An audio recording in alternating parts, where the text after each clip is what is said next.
Yesu ni wangu wa uzima wa milele. Yesu ni wangu wa uzima wa milele.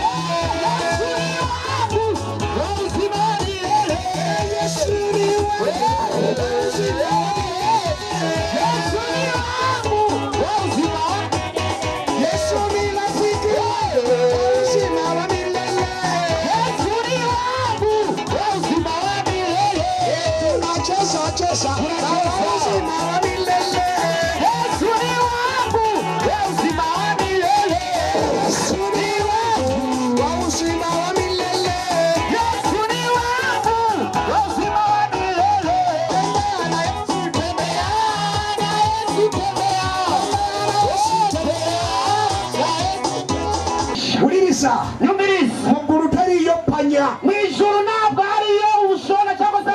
In heaven there is no shortcut.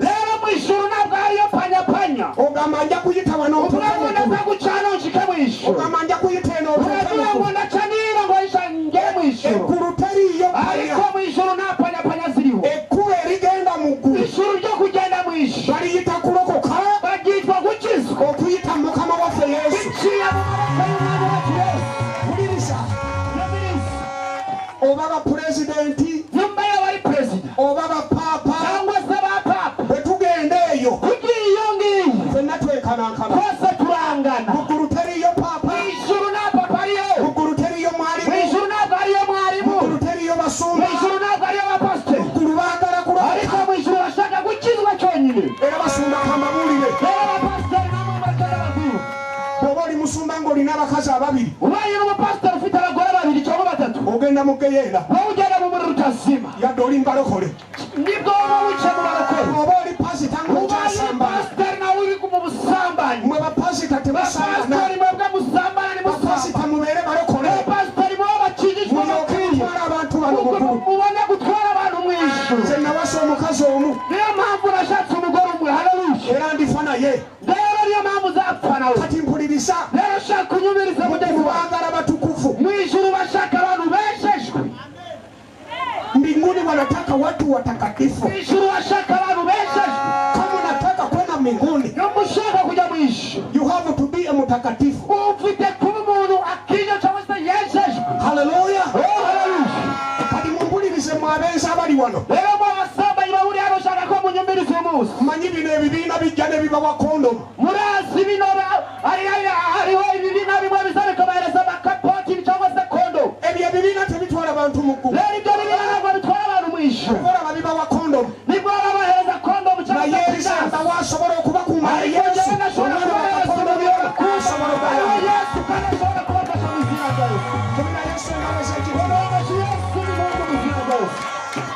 tulina abavubuka agenda n'atwala kondomu eyo. Dufite abahungu bagenda batwala kapoti batuuka mu nsiko n'akawala ageze mu ishyamba agapote kayinaka nga kakondomu akajjako eri agapote gakakuranga kananga naye wuliriza ariko shaka waliwo omusajja gwe nakkiriza aliwo omugabo liise erinnya lye bamuyita Yesu zina lye bamuyita Yesu oyo bw'omala n'omusembesa anayenda kukupatia uzima wa milele atakueleza ubugingo budashira. Kama unataka kwenda mbinguni amuwe Yesu kitabu Yesu atawale maisha yako ategeka ubuzima bwawe. Siku moja kumbuka utaenda kufa umusuma wibuke kusapa but when you die ariko ni wapfa the angels they will invite you abamalaika bazawe to go to heaven kugutwara mwisho if you are born again namba ukijishwe but if you are not born again kuba idakijishwe when you die you are going to see fire uzabona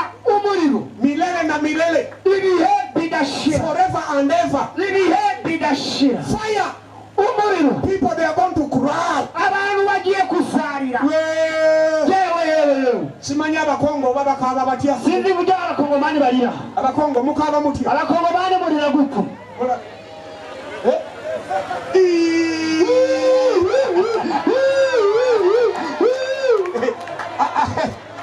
abantu abatalokose bagenda kukaaba abantu bazadde uzabona kijizwe bagiye kusarira abanyarwanda bagenda kukaaba abanyarwanda musarira yewaga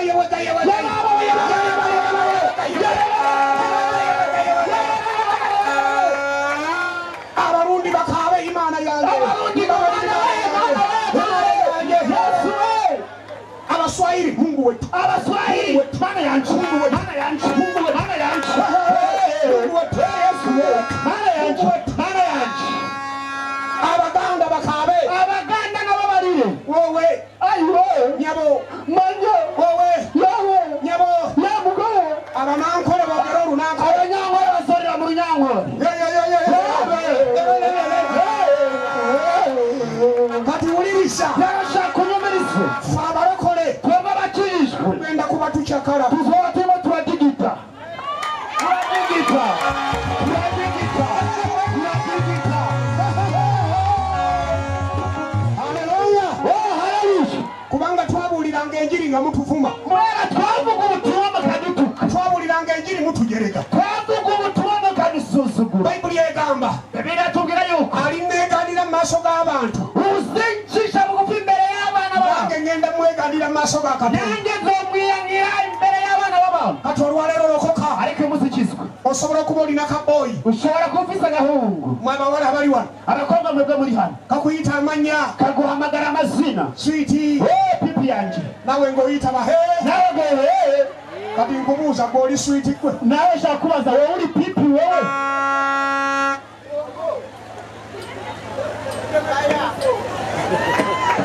switi Pipi mwana tolokoka pipi ntukizwe nawe ogamba hii nawe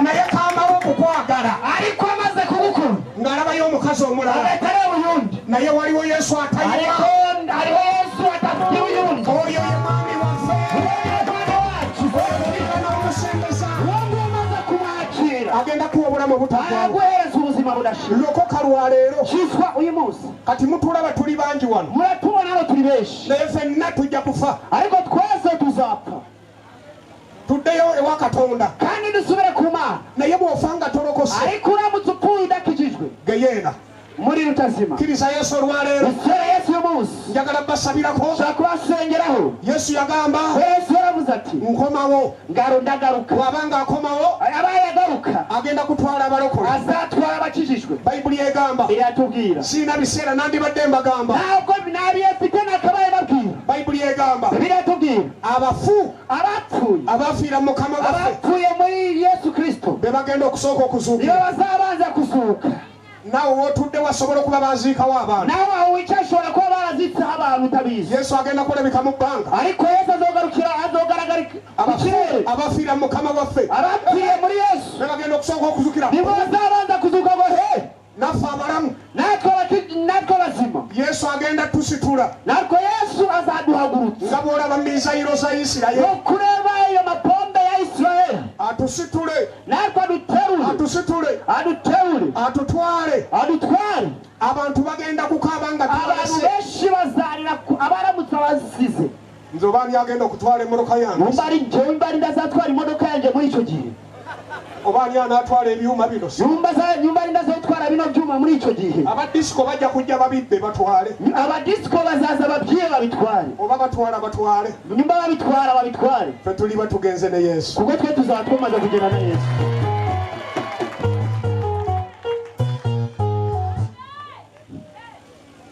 Amen. ajja yesu Yesu araje, weetegese okumusisinkana uriteguye kumusanganira. abenzi bagenda Abasambanyi ntabwo bazazukira Yesu muri icyo gihe. ababbi tebagenda genda ne yesu Muri icyo gihe abasumani bazagenda na Yesu, abagenda ogenda ne yesu abazogendana na Yesu be balokole bokka n'abakijijwe bonyine. abantu basobola okukayana Abantu bashobora kurira, nedda oya nze sifuddeeyo njyewe ntabwo nyitaye, bayibuli egamba ariko biratubwira yesu yagamba Yesu yaravuze ati nze kkubo ngewe nzira n'amazima n'ukuri n'obulamu n'ubugingo, teryalituuka eri ntawe Katonda uzogera kwa Data wabula ng'ayise adaciye muri jewe. bw'oba oyagala kukkiriza N'ubwo yesu ushaka kwemera Yesu, kano ke kaseera ni kino gihe cyangwa se ni kano kanya, ffenna tuyimirire twese duhaguruke. kati bamalayika bakutte ebitabo Abamarayika bafashe ibitabo, bootalaba we ntabwo uri kubabona, ne Katonda kitaffe alaba ariko Mana yacu irareba. kati njagala kubuuza kibuuzo Shaka kubaza ikibazo wano bwe mbuuza ab'NRM hano, mbajije NRM barabikabe banje kimenyesha nibo beshi ne Uganda erimwe bibina bingi ariko Uganda harimo igroupe nyinshi cyangwa se imigambwe myinshi Kampala bobuza aba Bobi Wine bawandika emikono Kampala bajije aba Bobi Wine bagira nkuku bowanika bobuza aba Museveni bawandika emikono ubajije aba Museveni bagira nkuku bowanika bobuza aba Mau bawandika emikono ubajije aba Mau bagira nkuku bowanika abandi bawandika emikono ubajije abari bose baramanika ati nze njagala kubuza aba mirundi ebiri nange shaka kubaza abantu b'ubwoko njagala wanika emikono ngo yagala Setani shaka agira umuntu amanika shaka shetani terino omu nta n'umwe shaka shetani kati mwanike emikono ngo yagala Katonda rero tumarika abayoga dushaka Yesu wekubire mu ngalo mu linnya lya Yesu bashima izina rya Yesu kati mpuliriza rero nyumviriza oba tolokokanga nyumba utarakizwa njagala nkusabireko shaka kugusenyera n'oluvannyuma tuwulire ennyimba kandi ubwa nyuma twumva indirimbo bwe tunamala okuwulira ennyimba turangije kumva indirimbo ate nja kusabira abalwadde kandi naza gusengera n'abarwayi kati bw'obanga oli wano rero uramutse uri hano wa muntu oyagala genda mu ggulu ukaba ushaka kujya mu ijuru oyagala kulokoka ushaka gukizwa wanika omukono gwo wonna bwona manika ukuboko kwawe aho uri hose mwebale nnyo urakoze mwebale nnyo urakoze kati mbasaba abawanise emikono rero ndasaba abantu bazamuye amaboko mutambule musembere wano mutambuke mwegere hari imbere mujje mukama abawe omukisa muze Yesu abahereza umugisha mujje njagala basabira shaka kubasengera mubawe tayimu mubawe mubahereza akanya mubahereza umuhanda iyo mana tusengera komeye ushaka kubona Yesu iyo mana itabona gusenga iyo mana yo abantu bakuru tusengera komeye iyo mana tusengera abantu bakuru iyo mana itabona gusenga iyo mana yo kamase iyo mana tusengera komeye iyo mana tusengera komeye iyo mana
wachungaji mkuja hapa. Bakozi b'Imana muze mwegere hari imbere kwa altari. Mkuja hapa kwa sababu tunaenda kuombea. Kubera tugiye gusengera abantu.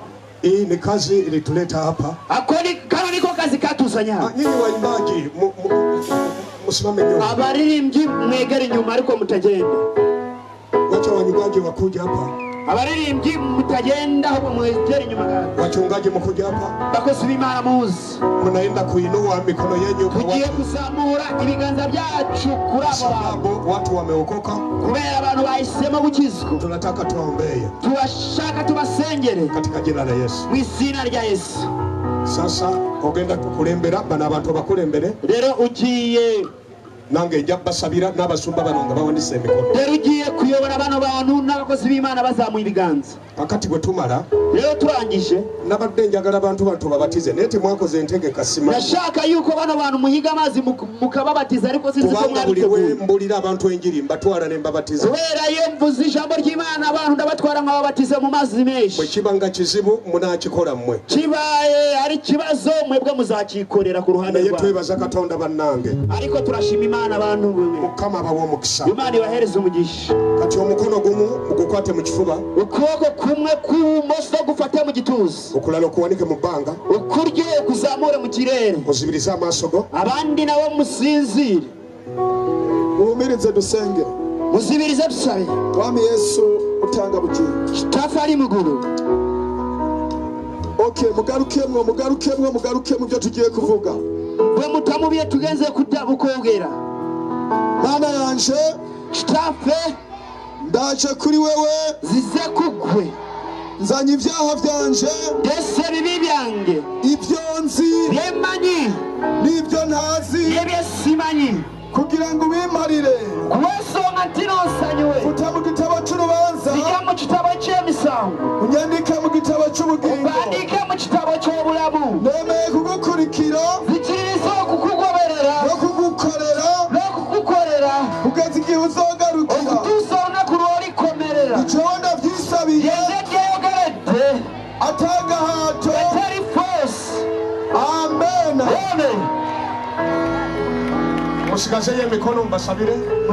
Mugumize ibiganza cyangwa se amaboko kugira ngo basengere. Tata mu linnya lya Yesu. Papa mu izina rya Yesu. Nkwebasa olw'abantu bano. Ndagushimiye kubwa bano bantu. Mukama mbasabira mu linnya lya Yesu. Mana ndabasengeye mu izina rya Yesu. Emizindalo giveeko kubakati. Ari byuma bintu. Mfafaganya amanyi ga Setaani. Birukanyije imyuka y'abadayimoni cyangwa se ya Shetani. Egibadde gyabakwata. Yari yabafashe. Abantu bano tubasabira. Mu linnya lya Yesu. Izina rya Yesu. Mukama bayambe. Mana bafashe. Mukama bawo omukisa. Mana bawo umugisha. Tubasabira. Tubasengeye. Mukama. Mana. Batuuke mu ggulu. Bashike mu ijuru. Tubasabira omukisa. Tubasengeye tubasabira umugisha. Ababadde bakaba amaziga. Abarimo bararira amarira menshi. Basangula amaziga. Kubahanagura amarira yabo. Mu linnya lya Yesu. Izina rya Yesu. Yamba abaana bawe. Rekufasha abana bawe. Yamba ebyabyo byonna. Rekufasha ibintu byabo byose. Ekisakyo. Reka imbabazi zawe. Reka kibayambe. Reka zibafashe. Tubasabidde. Byabasengeye. Mu linnya lya Yesu. Izina rya Yesu. Bawo omukisa. Reka ubahereze umugisha. Omukisa. Reka ubahereze umugisha. Obufumbo bwabwe. Reka ubahereze umugisha mu mago yabo. Omukisa. Reka ubahereze umugisha. Ebintu byabe byonna. Mu bintu byabo byose. Abamu Mukama. Abamwe na bamwe Yesu. Bajja bakaba. Reka baza barimo bararira. Bava mu nsi yabo. Bavuye mu bihugu byabo. Ne bajja e Uganda. Kazi no muri Uganda. Nga bakaba. Barimo bararira. Naye mbasabira. Ariko cyomra Basangula amaziga. Reka bahanagura amarira yabo. Mu linnya lya Yesu. Izina rya Yesu. Tubasabira. Tubasengeye. Bawo omukisa. Reka bahereze umugisha. Mu linnya lya Yesu. Izina rya Yesu. Gwe Setaani. Rego Shetani. Bano abantu bafe. Bano bantu barekure. Mu linnya lya Yesu. Izina rya Yesu. Setaani bafe. Shetani barekeho. Emizimu egy'obwezi. Imyuka mibi y'abadayimoni Emizimu y'ubusambanyi. egy'obubbi. Reka mu mizimu y'ubusa. Mu izina rya Yesu. Mu linnya lya Yesu. Tugira kigende mu linnya lya Yesu. Kigende mu izina rya Yesu. Katonda wa. Mana yanjye. Tubasabira omukisa. Turabasenge tubasabira umugisha. Bayambe. Reka ubafashe. Mbasabidde omukisa. Ndabasabiye umugisha. Mbasabidde okugenda mu ggulu. Ndabasabiye kugenda mu ijuru. Bayambe beewale Reka ekibi. ubafashe bitandukanye n'icyaha. Mu linnya lya Yesu. Izina rya Yesu. Amiina. Mulindeeko kati mumpulirize. Shaka ko munyumviriza. Bw'omuntu nze bwe nalokoka. Teobwo nakizwa. Sada yo mu ekereziya. Ntabwo nasubiye muri gatolika oya. Sada yo mu dini. Ntabwo nasubiye mu budini dini. Nagenda mu kanisa y'abarokore. Nasubiye nkagenda mu itorero cyose mu ishengero ry'abakristo. Bari basabira mu kiwempe. Basengeraga mu giti cy'umuyembe. Naye ne nk'akanyigireyo. Ariko ndavuga mu giti cy'umuyembe reka ninjireyo. Kati umuntu ngarokose. Rero umuntu aba yakijijwe. Agenda mu kanisa y'abarokore. Agenda mu kanisa y'abakijijwe. Bagenda bavuma. Bazabatuka. Bagenda basekerera. Bazabaseka. Warakose.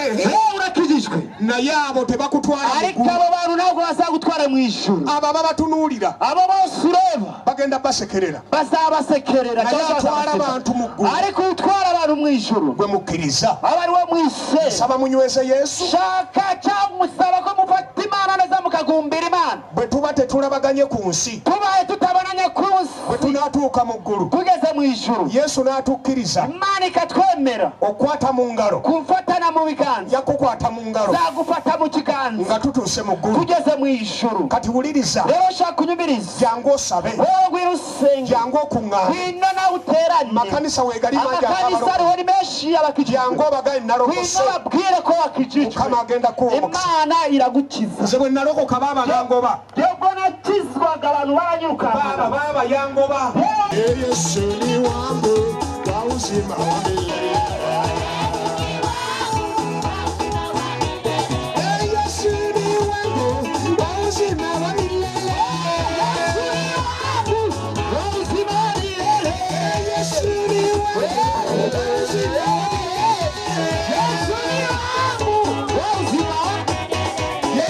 rafiki wa uzima wa milele.